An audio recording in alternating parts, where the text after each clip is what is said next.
गौरी पुत्र गणेश की जय, भगवान भोलेनाथ माता पार्वती की जय, राधा दामोदर की जय। आप सभी को कार्तिक मास की बहुत बहुत शुभकामनाएं। आप सभी के जीवन में भगवान लक्ष्मी नारायण की कृपा सदा ही बनी रहे। आज आप सभी सुनेंगे कार्तिक मास का अगला अध्याय। अगर कार्तिक मास के पिछले अध्याय आपने नहीं सुने हैं तो हमारे इस चैनल पर जाकर उनको भी सुन लीजिए। अगर वीडियो पसंद आए तो वीडियो को लाइक करें और कमेंट बॉक्स में भगवान श्री कृष्ण की जय लिखना बिल्कुल भी मत भूलें। चैनल पर अगर आप नए आए हैं तो चैनल को सब्सक्राइब करके बेल आइकन को अवश्य दबा लें ताकि आने वाली सभी वीडियो की जानकारी सबसे पहले आपके पास पहुंचे। अगर आप कार्तिक माह स्नान कर रहे हैं और कार्तिक माह महात्म्य को सुन रहे हैं तो आप महात्म्य को सुनने से पहले इस कथा को अवश्य ही सुने। एक नगर में एक ब्राह्मण दंपति रहते थे।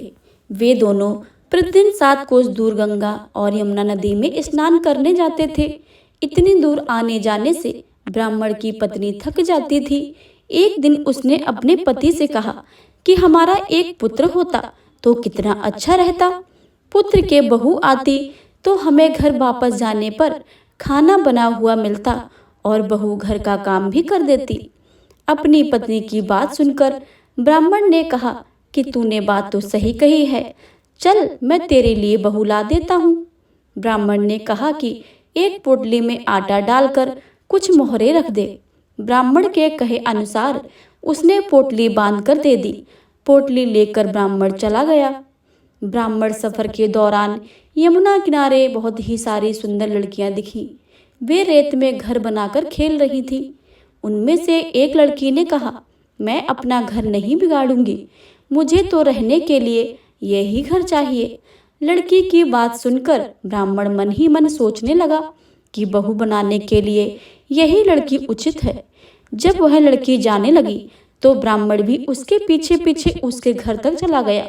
वहां जाकर ब्राह्मण ने उस लड़की से कहा, बेटी, कार्तिक मास चल रहा है इसलिए मैं किसी के घर का खाना नहीं खाता हूँ। मैं अपने साथ आटा लेकर आया हूँ। तुम अपनी माता से पूछो कि वह मेरे आटा छान कर 4 रोटी बना देगी। यदि मेरी रोटी आटा छान कर रोटी बनाएगी तो ही मैं रोटी खाऊंगी। लड़की ने जाकर अपनी माँ को ये सारी बात बताई। माँ ने कहा, उचित है, जाकर ब्राह्मण देव से कह दो कि वह अपना आटा देकर रोटी मैं बना दूंगी। जब वह आटा छानने लगी तो आटे में से मोहरे निकली। वह सोचने लगी कि जिसके आटे में इतनी मोहरे हैं उसके घर में कितनी मोहरे होगी। जब ब्राह्मण खाना खाने बैठा तो लड़की की माँ ने उस ब्राह्मण से पूछा, क्या आपका कोई लड़का है और क्या आप उस लड़के की सगाई करने जा रहे हो? यह सुनकर ब्राह्मण ने कहा कि मेरा लड़का तो काशी पढ़ने गया हुआ है, लेकिन यदि तुम कहो तो खांड कटोरे से विवाह करके तेरी बेटी को मैं अपने साथ ले जाऊं। लड़की की माँ ने कहा, ठीक है। ब्राह्मण देव इस पर लड़की की माँ ने लड़की की खांड कटोरा से शादी करके ब्राह्मण के साथ भेज दिया। ब्राह्मण ने घर आकर रामू की माँ, दरवाजा खोल, देख मैं तेरी बहू लेकर आया हूँ। ब्राह्मण की पत्नी भीतर से बोली, हमारे तो कोई बेटा नहीं है तो बहू कहाँ से लाए? दुनिया के ताने मारते हैं, अब तुम भी मारने लगे। ब्राह्मण ने कहा, तू दरवाजा खोल कर तो देख। जब ब्राह्मणी ने दरवाजा खोला तो सामने बहू खड़ी थी। उसने बहू का स्वागत किया और आदर सत्कार से अंदर ले गई। अब जब ब्राह्मण अपनी पत्नी के साथ गंगा स्नान, नदी स्नान करने जाता तो पीछे से बहू सारा घर का काम करके और खाना बनाकर रखती थी। वह उनके कपड़े धोती थी, रात को हाथ पैर भी दबाती थी। इस तरह बहुत दिन बीत गए। ब्राह्मणी ने अपनी बहू से कहा कि बहू, कभी भी चूल्हे की आग मत बुझने देना और मटके का पानी कभी खत्म मत देना। परंतु एक दिन चूल्हे की आग बुझ गई। यह देखकर बहू घबरा गई और भागी भागी अपने पड़ोसन के पास गई और कहा कि मेरे चूल्हे की आग बुझ गई है, मुझे थोड़ी सी आग चाहिए। मेरे सास ससुर सुबह 5 बजे से गए हुए हैं, वह थके हारे आएंगे, इसलिए मुझे उनके लिए खाना बनाना है। यह सुनकर पड़ोसन ने कहा कि तू तो बावली है, तुझे यह देखकर दोनों मिलकर पागल बना रहे हैं। इनके कोई पुत्र नहीं है, ये निसंतान है। बहू ने कहा, नहीं ऐसा मत बोलो, इनका बेटा तो बनारस काशी में पढ़ने गया हुआ है।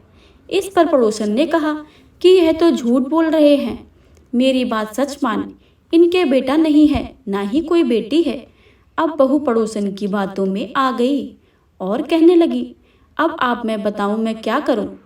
पड़ोसन ने कहा कि क्या करना है, जब तुम्हारे सास ससुर आए तो जली हुई रोटियां बना कर देना, बिना नमक की दाल बना कर देना, खीर की कड़छी दाल में और दाल की कड़छी खीर में डाल देना। पड़ोसन ने उसे अच्छे से सिखा पढ़ा दिया था। फिर जब उसके सास ससुर घर वापस आए तो उसने ना तो उनका आदर सत्कार किया, ना ही उनके कपड़े धोए। जब उसने सास ससुर को खाना दिया तो सास बोली, बहू ये रोटियां आज जली हुई क्यों हैं और दाल भी अलूनी है। तब बहू ने पलटकर कहा कि एक दिन ऐसा खाना खा लोगे तो कुछ नहीं बिगड़ जाएगा तुम्हारा। सास ससुर को खरी खरी सुनाकर वह पड़ोसन के पास गई और बोली कि अब आगे क्या करना है। पड़ोसन ने कहा कि अब तुम सातों कोठों की चाबी मांग लो। अगले दिन जब वे स्नान करने के लिए जाएं तो बहू अड़ गई कि मुझे तो सातों कोठों की चाबी चाहिए। तब ससुर ने कहा कि इसे चाबी दे दो। तब सास ने बहू को चाबी दे दी। सास ससुर के जाने के बाद जब बहू ने दरवाजे खोले तो देखा कि किसी में अन्न भरा है, किसी में धन भरा है, किसी कोठे में बर्तन पड़े हैं। जब उसने उससे ऊपर सातवें कोठे को खोला तो देखा कि शिव जी, माता पार्वती, गणेश जी, लक्ष्मी माता जी, पीपल पथवारी, कार्तिक के ठाकुर, राई दामोदर, तुलसी जी का बिड़वा, गंगा यमुना और 33 कोटि देवी देवता विराजमान है। वहीं पर एक लड़का चंदन की चौकी पर बैठा माला जप रहा था। यह सब देखकर उसने लड़के से पूछा कि तुम कौन हो। जब लड़का बोला कि मैं तेरा पति हूँ, अभी दरवाजा बंद कर दे, जब मेरे माता पिता आएंगे तब दरवाजा खोलना। यह सब देखकर बहू बहुत खुश हुई और 16 श्रृंगार करके सुंदर वस्त्र पहनकर अपने सास ससुर का इंतजार करने लगी। उसने अपने सास ससुर के लिए अच्छे अच्छे पकवान बनाए। जब उसके सास ससुर घर वापस आए और उनके आदर सत्कार किया और प्रेम पूर्वक खाना खिलाया, हाथ पैर दबाने लगी। पैर दबाते दबाते बहू ने कहा कि माँ, आप इतने दूर गंगा यमुना स्नान करने के लिए जाती हो तो आप थक जाती हो, इसलिए आप घर पर ही क्यों स्नान नहीं करती हो। यह सुनकर सास ने कहने लगी कि बेटी, गंगा यमुना घर पर तो नहीं बहती हैं। तब उसने कहा कि माँ जी बहती हैं, चलो मैं आपको दिखाती हूँ। जब बहू ने 7वां कोठा खोल कर दिखाया तो उसमें शिव जी, माता पार्वती जी, गणेश जी, लक्ष्मी जी, पीपल पथवारी, कार्तिक के ठाकुर, राई दामोदर, तुलसी जी का बिड़वा, गंगा यमुना बह रही थी और 33,000 कोटि देवता विराजमान थे। वहां चौकी पर बैठा एक लड़का माला जप रहा था। माँ ने उसे देखकर कहा कि बेटा तू कौन है। लड़का बोला, माँ मैं तेरा बेटा हूँ।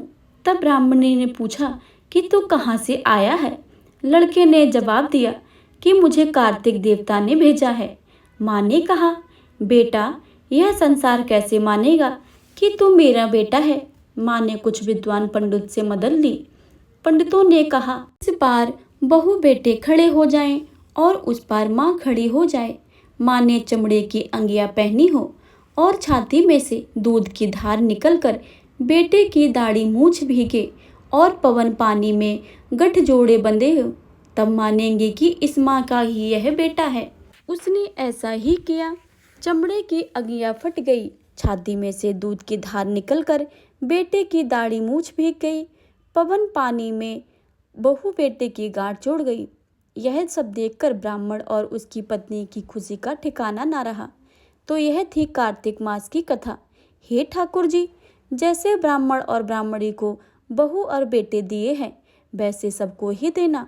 कार्तिक मास की कथा सुनने, कहने और तथा हुंकारा भरने वाले पर सब पर कृपा करना। जय हो राई दामोदर की जय हो, जय हो कार्तिक देवता की जय हो, जय हो ठाकुर जी की जय हो। कार्तिक मास के आगे का अध्याय। नारद जी कहने लगे, हे ब्रह्मा जी, कार्तिक मास के महत्म का विधि पूर्वक वर्णन कीजिए। ब्रह्मा जी कहने लगे कि हे नारद, तुम बड़े सज्जन पुरुष हो जो कि लोगों के हित के लिए इस प्रश्न को करते हो। अब मैं ऐसी कथा तुमसे कहता हूँ जिसके सुनने मात्र से पापों का नाश हो जाता है। हे नारद, सूत जी ऐसे नैमिषारण्य तीर्थ में सौनक ऋषियों से कहते हैं कि हे ऋषियों, साधुओं की संगत अति पवित्र होती है और संसार के पापों के भय को दूर कर देता है, ज्ञानियों को मोक्ष देता है, कामना वाले की कामना पूरी करता है।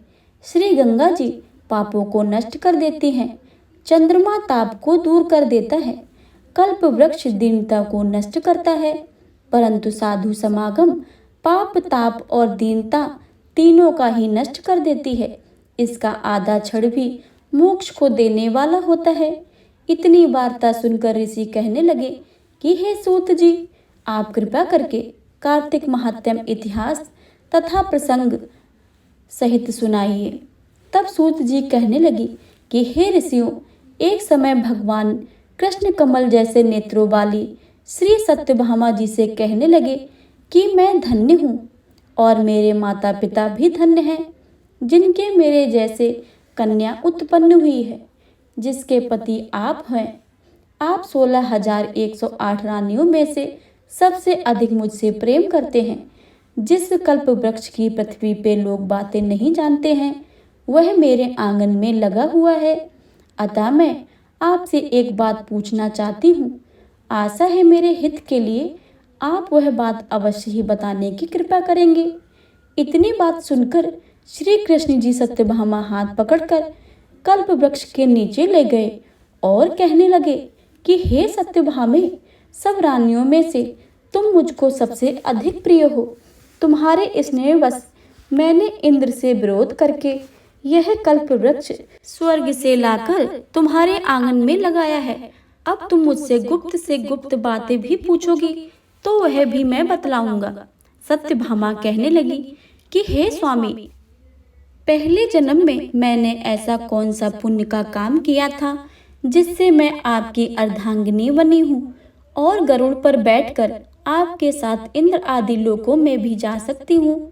पहले जन्म में कौन थी, किसकी कन्या थी, आप विस्तार पूर्वक कहिए।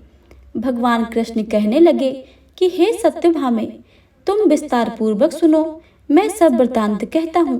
पहले सतयुग के अंत में मायापुर में अत्रि कुल में वेद और शास्त्रों को जानने वाले देव शर्मा नाम के एक ब्राह्मण रहते थे। वह सूर्य के भक्त थे तथा दिन रात अतिथियों की सेवा किया करते थे। उसके कोई पुत्र नहीं था, परंतु बड़ी आयु में उसके एक कन्या उत्पन्न हुई जिसका नाम गुणवती था। देव शर्मा ने चंद्र नामक अपने एक शिष्य के साथ अपनी कन्या गुणवती का विवाह कर दिया। चंद्र पिता के समान उसकी सेवा करता था। एक दिन देव शर्मा अपने दामाद के साथ लकड़ियां काटने के लिए हिमाचल के समीप गया। वन में इधर उधर फिरते हुए उन्होंने एक महाभयंकर राक्षस को देखा। उसको देखकर वे दोनों भागने में असमर्थ हो गए और दोनों उसके हाथों मारे गए। परंतु उस क्षेत्र के प्रभाव और अपने कर्मों के कारण हमारे दूत विमान में बैठकर हमारे लोक को प्राप्त हुए। उन दोनों को मरण सुनकर गुणवती बड़ा रुदन करने लगी और पुकारने लगी कि हे पिताजी, हे पति, तुम्हारे बिना मेरा निर्वाह कैसे होगा? मैं किस प्रकार जीवित रह सकूंगी? तुम मुझे छोड़कर कहाँ चले गए हो? मेरे अन्न और भोजन का प्रबंध कैसे होगा? मेरे लिए अब कोई ठिकाना ही ना रहा है। इस प्रकार विलाप करती हुई वह वृक्ष की तरह मूर्छा खाकर भूमि पर गिर पड़ी। जब उसे चेतना आई तो उसने घर का सामान बेचकर उन दोनों की अंत्येष्टि क्रिया की और मेरी भक्ति में सदा तत्पर रहने लगी। इस प्रकार कार्तिक मास आ गया और वह कार्तिक की व्रत करने लगी तथा एकादशी का व्रत भी करने लगी। एक समय वह ज्वर से पीड़ित हो गई। वह दुर्बल शरीर वाले गुणवती स्नान करने को गई। अतएव गंगा जी में प्रवेश करते ही शीत के मारे उसकी देह कांपने लगी और शिथिल होकर वह वहीं पर गिर पड़ी। उसी समय हमारे दूत सुंदर विमान में बैठकर उसको हमारे धाम ले आए। यह कार्तिक व्रत का प्रभाव ही था। फिर द्वापर में ब्रह्म आदि देवताओं की प्रार्थना पर पृथ्वी का भार उतारने के लिए हमने कृष्ण का अवतार लिया। तो उस समय हमारे ही सब देवगण यादव वन और तुम्हारे पिता देव शर्मा शस्त्र जीत हुआ है। चंद्र शर्मा अक्रूर हुए हैं। तुम गुणवती सत्यभामा हो। कार्तिक के व्रत के प्रभाव से तुम हमारी प्रिय हो और तुमने अजन्म तुलसी के वृक्ष की पालन किया है। इसी से तुम्हारे आंगन में कल्प वृक्ष है। कार्तिक में तुमने दीप दान किया। इसी से तुम्हारे घर में लक्ष्मी स्थित है। जो कार्तिक मास में तुमने व्रत आदि किए हैं, उसी से तुम हमारी अर्धांगिनी हुई हो। जो कोई भी कार्तिक मास में व्रत आदि करता है, वह हमको तुम्हारे समान ही प्रिय होता है। यह थी आज के अध्याय की कथा। आगे की कथा सुनने के लिए चैनल को सब्सक्राइब अवश्य करें। अब आप सभी सुनेंगे तुलसी माता की कथा तथा आरती। प्रेम से बोलिए तुलसी माता की जय। एक कन्या थी। जब वह थोड़ी बड़ी हुई और उसको समझ आने लगी, तब से वह तुलसी माता की पूजा करने लगी। उसके प्रतिदिन का नियम था कि तुलसी माता का पूजन करने के बाद ही खाना खाती थी। जब वह कन्या शादी के लायक हुई, तब उसके माता पिता ने उसकी शादी करवा दी। कन्या को उसके माता पिता ने दहेज में भी एक तुलसी का गमला दिया। ससुराल में वह प्रतिदिन सुबह उठते ही पूजा करती और फिर उसके बाद ही खाना खाने बैठती थी। उसकी 2 जेठानियां थीं। वो दोनों उसका मजाक उड़ाती थी। वे बड़ी कहती थी कि बहुत ही नियम और धर्म वाली बनती है। उन दोनों को उससे बहुत ईर्ष्या होती थी, इसलिए वो दोनों तुलसी की गमला छुपा देती थी। वह कन्या बड़ी मुश्किल से गमला ढूंढ कर लाती थी, अच्छे से पूजा करती थी और फिर ही खाना खाती थी। वह गमला ढूंढ कर लाती थी तो एक दिन उनकी जेठानियों ने क्या करा कि गमला दूर फेंक दिया। कन्या ने खूब ढूंढा पर गमला नहीं मिला। वह बहुत परेशान हो गई। उस दिन तो उसने खाना भी नहीं खाया। उसका नियम जो था। उस कन्या की सच्ची भक्ति देखकर तुलसी माता उससे बहुत प्रसन्न हो गई और उसके कमरे में तुलसी माता का गमला प्रकट हो गया। अगले दिन सुबह वह जल्दी उठकर क्या देखती है कि उसके खाट के चारों कोनों पर तुलसी माता का गमला आ गया था। तुलसी माता को कोई चुरा नहीं सकेगा। पूजन करने के लिए भी कहीं और नहीं जाना पड़ेगा और कोई मेरी तुलसी माता को फेंक भी नहीं पाएगा। वह तो जल्दी से उठकर स्नान करती और तुलसी माता का पूजन कर लेती। जब वह खाना खाने बैठती तो उसकी जेठानियां मजाक करने लगती कि लो देवरानी, नियम धर्म पूरा हो गया है। उससे पूछती कि तुलसी जी की पूजा कर ली क्या? देवरानी धीरे से बोलती है, हाँ कर ली। जेठानियां बोलती हैं, कहाँ से कर ली? गमला तो फेंक दिया था। देवरानी कहती है कि देख लो, मेरे कमरे में खाट पर तुलसी जी लग रही हैं। जेठानियां बहुत शर्मिंदा हुई और बोली कि देवरानी, तेरी सच्ची भक्ति है, हमने तुम्हें बहुत परेशान किया है, हमें माफ कर दो। देवरानी उन्हें माफ कर देती है। हम भी तुलसी माता से प्रार्थना करते हैं कि हे तुलसी माता, जैसी कृपा आपने देवरानी पर करी है, वैसी हम पर भी करना। जय तुलसी माता। जय विष्णु भगवान की। जय हो माता लक्ष्मी की। जय जय जय तुलसी माता। जय जय जय तुलसी माता। जय जय जय तुलसी माता। जय जय जय तुलसी माता। सब जग की सुखदाता, सबकी वर माता। जय जय जय तुलसी माता। जय जय जय तुलसी माता। सब योगों से ऊपरे, सब रोगों से ऊपरे, सब योगों से ऊपरे, सब रोगों से ऊपरे। रज से रक्षा करके सबकी भवत्राता। जय जय जय तुलसी माता। जय जय जय तुलसी माता। जय जय जय तुलसी माता, जय जय जय तुलसी माता। बट पुत्री है श्यामा, शूरबल्ली है ग्राम्या। बट पुत्री है श्यामा, शूरबल्ली है ग्रामा। विष्णु प्रिय जो नर तुमको सेवे, जो नर तरे जाता। जय जय जय तुलसी माता, जय जय जय तुलसी माता, जय जय जय तुलसी माता, जय जय जय तुलसी माता। हर के शीस विराजते, त्रिभुवन में हो बंदित। हर के शीस विराजते, त्रिभुवन से हो तुम बंदित। पतित जननों की तारणी तुम हो विख्याता। जय जय जय तुलसी माता, जय जय जय तुलसी माता। लेकर जन्म विजन्म में आई दिव्य भवन में। लेकर जन्म विजन्म में आई दिव्य भवन में। मानव लोक तुम्हीं से सुख संपत्ति है पाता। जय जय जय तुलसी माता, जय जय जय तुलसी माता। हरि को तुम हो अति प्यारी, श्याम वर्ण सुकुमारी। हरि को तुम हो अति प्यारी, श्याम वर्ण सुकुमारी। प्रेम अजब है उनका तुमको कैसे है नाता। जय जय जय तुलसी माता, जय जय जय तुलसी माता। हमरी विपद हरो तुम, कृपा करो माता तुलसी माता।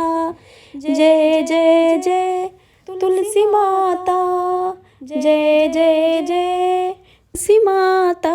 सब जग की सुखदाता, सबकी बर माता। जय जय जय तुलसी माता, जय जय जय तुलसी माता। बोलिए तुलसी माता की जय, लक्ष्मी नारायण की जय। यह थी आज के महात्म्य की कथा। अगर आपको यह कथा अच्छी लगे तो वीडियो को लाइक करें और ज़्यादा से ज़्यादा शेयर करें। चैनल पर नए आए हैं तो चैनल को सब्सक्राइब कर लें, ताकि कार्तिक मास के महात्म्य की सभी कथाएं आप सभी सुन सकें। हमारे इसी चैनल पर कार्तिक मास अध्याय की सभी कथाएं आपको सुनने को मिलेंगी। तो प्लीज़ चैनल को सब्सक्राइब कर लें और बेल आइकन को दबा लें। मिलते हैं अगली वीडियो में, तब तक के लिए जय श्री राधे कृष्ण।